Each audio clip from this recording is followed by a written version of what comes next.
الحمدللہ نحمدہ ونصلی علی رسولہ الکریم رب اشرح لی صدری ویسر لی امری واحلل عقدۃ من لسانی یفقہوا قولی۔ پچھلی آیتوں میں ایک منافق کا ذکر تھا کہ جو آپ صلی اللہ علیہ وسلم کے فیصلہ کرنے پر راضی نہ ہوا تو حضرت عمر رضی اللہ عنہ کے پاس فیصلہ کرانے کے لیے گیا۔ تو حضرت عمر رضی اللہ عنہ کو جب پتہ چلا کہ یہ شخص آپ صلی اللہ علیہ وسلم کے فیصلے پر راضی نہ ہوا تو انہوں نے اس لیے اس کو قتل کر دیا کہ ایسا شخص جو آپ صلی اللہ علیہ وسلم کے فیصلے پر راضی نہ ہو وہ ایک منافق ہی ہو سکتا ہے، مسلمان نہیں ہو سکتا۔ تو جب اس کا قتل کر دیا گیا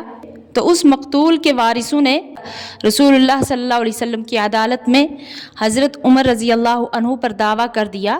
کہ انہوں نے ایک مسلمان کو بلا وجہ قتل کر دیا۔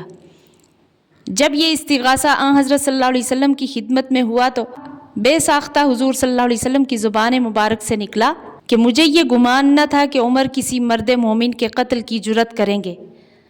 تو اس سے ثابت ہوا کہ حاکم اعلیٰ کے پاس اگر کسی ماتحت حاکم کے فیصلے کی اپیل کی جائے تو اس کو اپنے حاکم ماتحت کی جانبداری کے بجائے انصاف کا فیصلہ کرنا چاہیے، جیسا کہ اس واقعہ میں آیت نازل ہونے سے پہلے آن حضرت صلی اللہ علیہ وسلم نے حضرت عمر رضی اللہ عنہ کے اس قتل کرنے پر ناراضگی کا اظہار فرمایا۔ تو اس کے بعد جب یہ آیت نازل ہوئی تو حقیقت کھل گئی کہ اس آیت کی روح سے وہ شخص مسلمان تھا ہی نہیں۔ اس آیت میں اسی کے بارے میں ذکر کیا گیا ہے۔ اعوذ باللہ من الشیطان الرجیم، بسم اللہ الرحمن الرحیم، فلا وربک لا یؤمنون حتی یحکموک فیما شجر بینہم، پس قسم ہے تیرے رب کی وہ مومن نہ ہوں گے یہاں تک کہ تجھ کو ہی منصف جانے اس جھگڑے میں جو ان میں اٹھے، ثم لا یجدوا فی انفسہم حرجا مما قضیت ویسلموا تسلیما، پھر وہ نہ پائیں اپنے دل میں تنگی تیرے فیصلہ سے اور قبول کریں خوشی سے۔ تو اس آیت میں صاف طور پر بتلایا گیا ہے کہ جو رسول اللہ صلی اللہ علیہ وسلم کے فیصلے کو تسلیم نہ کرے وہ کافر ہے۔ تو اس آیت میں قسم کھا کر حق تعالی شانہ نے فرمایا کہ کوئی آدمی اس وقت تک مومن یا مسلمان نہیں ہو سکتا جب تک وہ آن حضرت صلی اللہ علیہ وسلم کو ٹھنڈے دل سے پوری طرح تسلیم نہ کرے اور اس کے دل میں اس فیصلہ سے کوئی تنگی نہ ہو۔ تو آپ صلی اللہ علیہ وسلم کے بعد آپ صلی اللہ علیہ وسلم کی شریعت مطہرہ کا فیصلہ خود آپ صلی اللہ علیہ وسلم ہی کا فیصلہ ہے، اس لیے یہ حکم قیامت تک اسی طرح جاری ہے کہ آپ صلی اللہ علیہ وسلم کے بعد آپ صلی اللہ علیہ وسلم کی شریعت کی طرف رجوع کیا جائے جو حقیقت میں آپ صلی اللہ علیہ وسلم ہی کی طرف رجوع ہے۔ تو اس آیت سے ایک تو یہ پتہ چلتا ہے کہ وہ شخص مسلمان نہیں جو اپنے جھگڑے اور ہر مقدمہ میں رسول اللہ صلی اللہ علیہ وسلم کے فیصلہ پر مطمئن نہ ہو۔ تو دوسرے اس آیت سے یہ بھی معلوم ہوا کہ جو آپ صلی اللہ علیہ وسلم کے فیصلے سے دل میں کوئی تنگی محسوس کرے گا اس کا ایمان بھی کمزور ہے۔ مثلاً جہاں شریعت نے تیمم کر کے نماز پڑھنے کی اجازت دی وہاں تیمم کرنے پر جس شخص کا دل راضی نہ ہو وہ اس کو تقویٰ نہ سمجھے بلکہ اپنے دل کا روگ سمجھے۔ رسول کریم صلی اللہ علیہ وسلم سے زیادہ کوئی متقی نہیں ہو سکتا۔ تو جس صورت میں آن حضرت صلی اللہ علیہ وسلم نے بیٹھ کر نماز پڑھنے کی اجازت دی اور خود بیٹھ کر ادا فرمائی، اگر کسی شخص کا دل اس پر راضی نہ ہو اور ناقابل برداشت محنت اور مشقت اٹھا کر کھڑے ہی ہو کر نماز ادا کرے تو وہ سمجھ لے کہ اس کے دل میں روگ ہے۔ اگلی آیت میں فرمایا وَلَوْ أَنَّا كَتَبْنَا عَلَيْهِمْ أَنِ اقْتُلُوا أَنفُسَكُمْ، اور اگر ہم ان پر حکم کرتے کہ ہلاک کرو اپنی جان، أَوِ اخْرُجُوا مِن دِيَارِكُمْ مَا فَعَلُوهُ إِلَّا قَلِيلٌ مِّنْهُمْ، یا اپنے گھروں کو چھوڑ کے نکل جاؤ تو ایسا نہ کرتے مگر تھوڑے سے ان میں سے۔ جس واقعہ کی بنا پر یہ آیت اور اس سے پہلی آیات نازل ہوئیں وہ بشر منافق کا معاملہ تھا جس نے اپنے جھگڑے کے فیصلہ کے لیے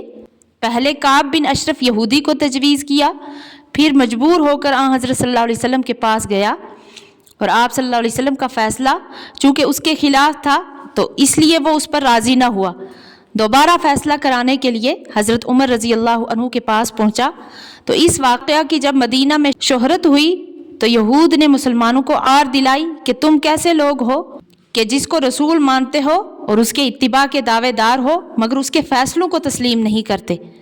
دیکھو یہودیوں کو ان کے گناہ کی توبہ کے سلسلہ میں یہ حکم ملا تھا کہ تم اس میں ایک دوسرے کو قتل کرو، تو ہم نے اس شدید حکم کی تعمیل بھی کی، یہاں تک کہ ہمارے 70,000 آدمی مارے گئے۔ اگر تمہیں کوئی ایسا حکم دے دیا جاتا تو تم کیا کرتے؟ تو اس پر یہ آیت نازل ہوئی، وَلَوْ أَنَّا كَتَبْنَا عَلَيْهِمْ، یعنی ان منافقین کا یا عام لوگوں کا جن میں کافر اور مومن سب داخل ہے، یہی حال ہے کہ ان کو اگر بنی اسرائیل کی طرح کوئی سخت حکم خودکشی یا ترک وطن کا دے دیا جاتا تو ان میں سے بہت کم آدمی اس حکم کی تعمیل کرتے۔ تو اس میں ان لوگوں کو باخبر کیا گیا ہے جو اپنے جھگڑوں کا فیصلہ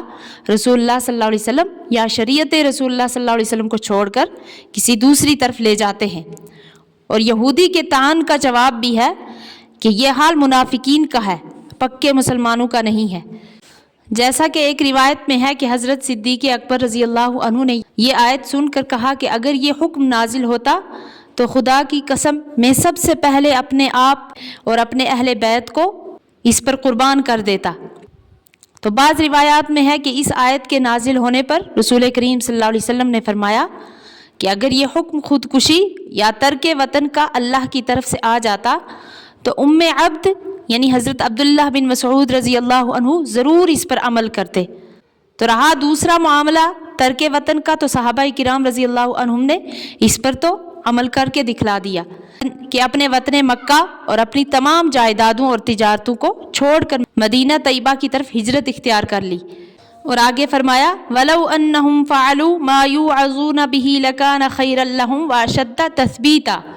اگر یہ لوگ کریں وہ جو ان کو نصیحت کی جاتی ہے تو البتہ ان کے حق میں زیادہ بہتر ہوتا، دنیا کے اعتبار سے بھی بہتر ہوتا، اور یہ عمل ان کے ایمان کو اور مضبوط کر دیتا۔ وَإِذًا لَآتَيْنَاهُم مِّن لَّدُنَّا أَجْرًا عَظِيمًا، اور اس وقت البتہ ہم دیتے ان کو اپنے پاس سے بڑا ثواب۔ وَلَهَدَيْنَاهُمْ صِرَاطًا مُّسْتَقِيمًا، اور چلاتے ان کو سیدھی راہ پر۔ تو اس آخر والی آیت میں اللہ تعالیٰ اور اس کے رسول صلی اللہ علیہ وسلم کی اطاعت کرنے والوں کے درجات عظیمہ کا بیان ہے،